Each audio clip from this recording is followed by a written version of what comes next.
Hello, ഇന്ന് നമ്മൾ കപ്പയും ഫിഷ് ഫ്രൈ ആണ് ഉണ്ടാക്കുന്നത് കേട്ടോ. എല്ലാവർക്കും ഇഷ്ടമായിരിക്കും അല്ലേ?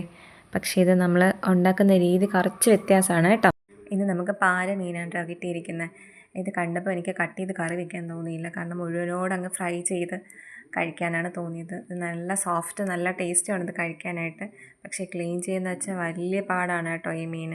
ഞാൻ വളരെ കഷ്ടപ്പെട്ടിട്ടാണ് ഇത് ക്ലീൻ ചെയ്തെടുത്തത്. ഇതിൻ്റെ പുറംതൊലിയൊക്കെ എടുത്ത് കളഞ്ഞിട്ടുണ്ട്. നല്ല വൃത്തിയായിട്ട് ക്ലീൻ ചെയ്ത് സുന്ദര കുട്ടപ്പനായിട്ട് മീൻ വന്നിട്ടുണ്ട്. നമുക്കിത് വരയുവാണ്. ഇങ്ങനെ ചെറുതായിട്ട് വരഞ്ഞു കൊടുക്കണം, എങ്കിലേ മസാലയൊക്കെ ഉള്ളിലേക്ക് പിടിക്കുകയുള്ളൂ. ഇനി നമുക്ക് ഇതിലേക്ക് മസാല തേച്ച് പിടിപ്പിക്കാം.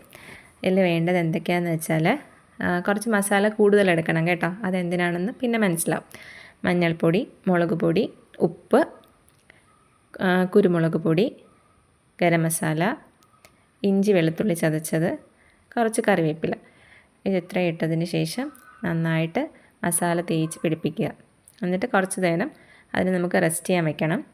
അതിന് ശേഷമാണ് നമ്മൾ ഫ്രൈ ചെയ്യുന്നത്. ഇവിടെ മീൻ ഒരു ഭാഗം ഫ്രൈ ചെയ്ത് വന്നിട്ടുണ്ട്. നമ്മുടെ മറുഭാഗം ഫ്രൈ ചെയ്യാനായിട്ട് മറിച്ചിടുകയാണ്.